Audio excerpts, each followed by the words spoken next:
worked. Question. Hey, Coach. Coach Roll made an interesting comment of like, you guys are never in the same front. It's never quite the same look. When you kind of put together your defense and you're trying to put together all the pieces of it, how much does creativity come into play, and how much do you get to just kind of be fun with the things that you do? Well, first, I think the biggest thing is putting the guys in position to be successful. Every play on defense is designed to do something. You know what I mean? And so you're saying to yourself, they're in two categories. You're trying to stop what the offense is doing to you, so you're calling defense that way, or there's a certain emphasis where you go back through the week, like yesterday we got a chance to self-scout, and then you're going back through and saying, what do we do wrong? What do we need to work on? So then now in practice, you're making an emphasis to just call that, regardless of situation. You're just saying, hey, I want to work on this. Let's get the organics of this, And so those are the two things that go on in our head is, one, making sure that they get used to seeing the pictures, but then two, making sure we're working on things we're not necessarily good at right now, so that way we can fix them. What are you not good at right now? I don't know, man. I don't know. Minnesota's watching, so I don't know. How have you seen this defensive staff mesh together?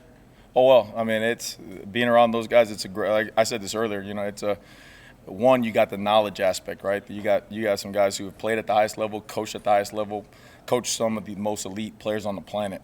From Coach Rule down. And so it's really neat to be in the room and then listen to all the ideas and then come together and make this our defense, And that's the thing I can't stress the most is that it is our defense. And there's some great stuff that T-Knight has up front. Rob's been awesome in terms of figuring out issues and trying to see those pictures ahead of time. And then, like I said, Coop with coverage stuff and his background in coverage, it's been fun to work with and mesh. And then they keep things light. They're energetic. They're into the now. They're telling me, they're showing me pictures of shoes and stuff. I have no idea what they are. Oh, these are these. I have no idea. You know what I mean? So it's neat to be with them, with those guys. Matt Rule said he knew Coach Rob right away. When he was a player and then he became a coach immediately, that he had an knack for it. What do you see out of him as just a young coach? He's very attentive to detail. Very attentive to detail. And he gets the big picture. A lot of times position coaches, they focus in on their position and they don't understand how it affects all the other in terms of the totality of the defense, right? But he's a very big picture guy, and so he's very keen on seeing something and seeing what reactions would happen. Hey, if we do this to this, aren't we going to get this? And how do we fix this part? So he, like I said, he's been awesome in terms of being able to bounce ideas off of. Coach, the little scrimmaging that you did last week on Saturday, can you just talk about what you liked, what you didn't like, what you saw? Well, like with anything in fall camp, I like the fact that the young men are starting to take on the identity of what we want to do, right? That's the most important thing. We want to play with Husker speed and we want to have dominant contact. And you see elements of it showing up on all three levels, from the D-line to the linebackers to the secondary guys. Things we need to improve on. I mean, every coach is going to come and harp on takeaways. I always want more takeaways.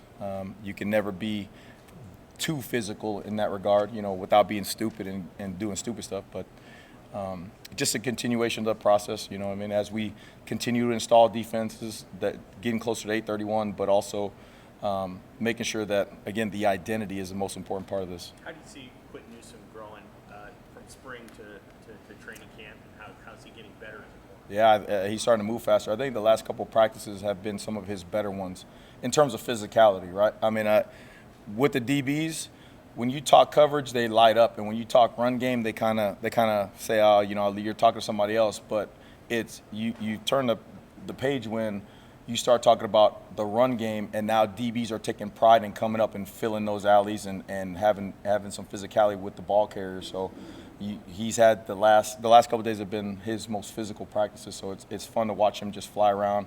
And then when you truly start to master and really absorb the defense and stuff, now you start to communicate ahead of time. You start to see things that Coop is teaching in terms of splits and formations and motions, and then he's seeing it and he's calling out ahead of time. So again, part of the process, but he's starting to get to that point where he's playing fast. How much of an advantage is it to have a corner like that who's been starting for multiple years? There's probably still things he can learn, right, on the way to the NFL. Yep. But simultaneously, it's not going to be new for him to go out and cover somebody for a whole game. Yeah, I mean that's with any veteran. You know, I mean that's Nash and Ty up front. That's Luke and Nick and the linebacker, and then, you know, Q and Malcolm and those guys in the back end. Anytime you got veteran leadership, they make it's their team. I mean, it's their defense, right? And when they are the ones who are taking ownership and they're the ones pushing the guys, and when you hear the echoes of Husker speed and dominant contact and, hey, this is our standard, you know, it's usually those guys speaking. So it's really good for a defensive coordinator. Hey, Tony, one of the beauties of your scheme seems to be that the pressure can come from anywhere. Mhm. Like the opponent doesn't necessarily know. That said, like that defensive end spot you have up front, Mhm. how important is it for you to have like traditional pass rusher who can get around and tackle and do it from that spot? And how do you feel about the guys who play that position? Yeah, I mean that's one of the things we're getting work on, having those guys work with Coach Rob and T. Knight, you know what I mean, and his expertise in pass rush, and then having the ability to, like in certain situations, just go 4-down rush and then let them get work. You know what I mean? Again, biggest thing here is practice is everything, right? So if we never practice it, if we never practice 4-man rush and letting the guys go and then being able to correct it off the film, then what are we doing, right? So having those guys actually hear from both coaches, front coach and linebackers coach, and then apply it to the grass and say, hey, let me see you do this. Let me see you do this. Let's call this game. Let's do this. I think it's really showing and stuff that where we can see it on grass and then get it corrected. So that way, come game day, they can play as fast as they can. Yeah. Do you think that, just in general, I mean, from your experience and various years, that the defense starts with an advantage over the offense when you get to week one? Does the offense need more time to find rhythm, just generally in college football? I think that's the traditional saying, you know, that the offense, as the season progresses, their timing and all that stuff. So usually early on, you get to early games is tackling and special teams, right? No mistakes, you know, just no blown coverages, no big plays, poor tackling, you know, mistakes on the special teams. So hence why the emphasis on dominant contact and always tackling some form or fashion. And then again, Coach Rule and the philosophy of always being physical and practicing fast, but always having the physicality aspect to it. That helps tremendously. Are you comfortable where your defense is right now at this point in camp?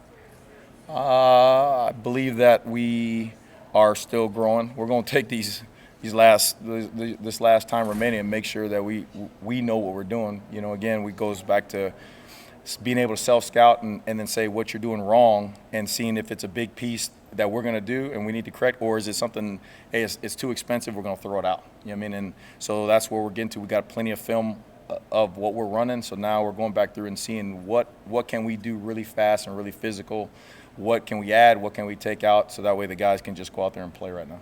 Eric Fields has been a player that's apparently moved to Rover.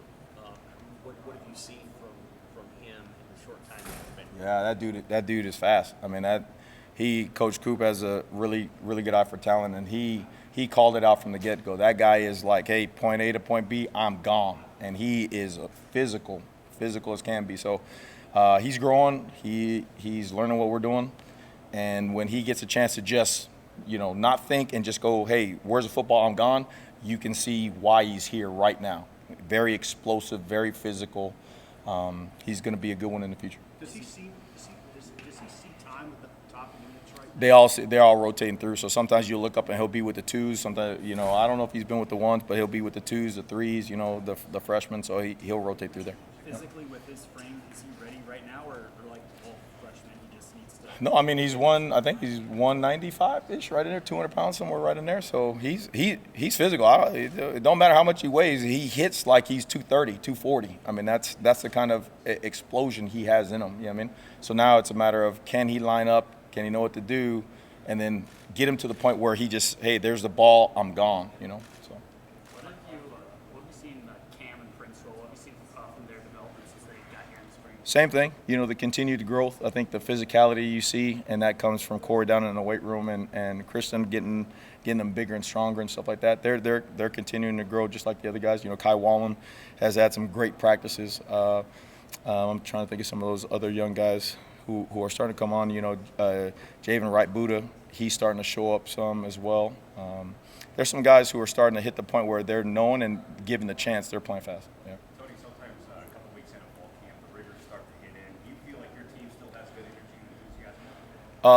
They do. I mean, they're running around doing the things we're asking for. You know, obviously when you they had a fun day yesterday, so coming back off of it, you know, you got to get them back to, hey, we're we're going physical and we're doing that kind of stuff. But they're doing everything that's asked of us. So we got to be better as coaches, making sure that, you know, installs are right.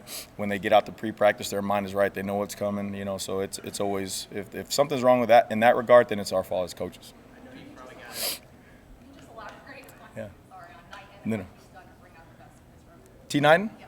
Well, he's very close to those guys. Number one, he's always keeping it light. You know, he teaches in a way where they understand it, but he's always doing things like, you know, in the off season they went out to eat a lot of group bonding stuff, and then I can hear in the meetings whenever somebody told a joke or got up to sing or did something, because they're all busting out laughing and everything. You know, he's a guy who connects well with the players. So I think that's most important, right, is that relationship. So that way when we get to the grass, he can coach them hard, and they understand that, hey, he cares about me, and that's the great thing about T9. You talk about you guys being able to come together and mesh as defensive coaches and make your guys' defense. Yeah. How does that make it better? How does that make your guys' defense better, just being able to have all that info? Well, it's like anything. Like it just starts with the relationships. You know, it's one thing if a stranger's talking to you. It's another thing if it's your friend talking to you. You know, and you're open and more receptive to information. I think that's the biggest thing. You know, when somebody speaks, if you don't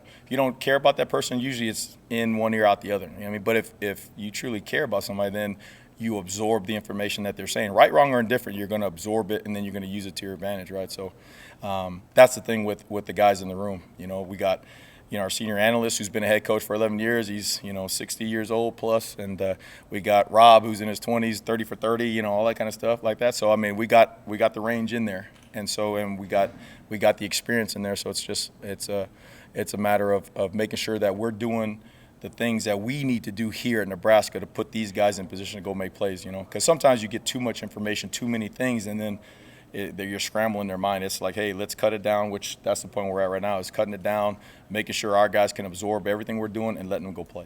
I know you have a billion other things on your mind, but the black shirts, you know, is one of those topics around here. Do you have an idea how you want to handle that? Yeah, I got an idea. Yeah. No. I've talked to some great voices. I mean, I talked to Coach McBride, talked to Carragher, Bullocks. I talked to, you name it. If they said they wore the black shirt, the first question I asked, hey, come on over here, step into my office real fast. Let me tell me, you know, educate me on how this was. And I have an idea, but I'm going to make sure I talk to Coach Rule, and then we'll do it as we do it. Yeah. Thank you.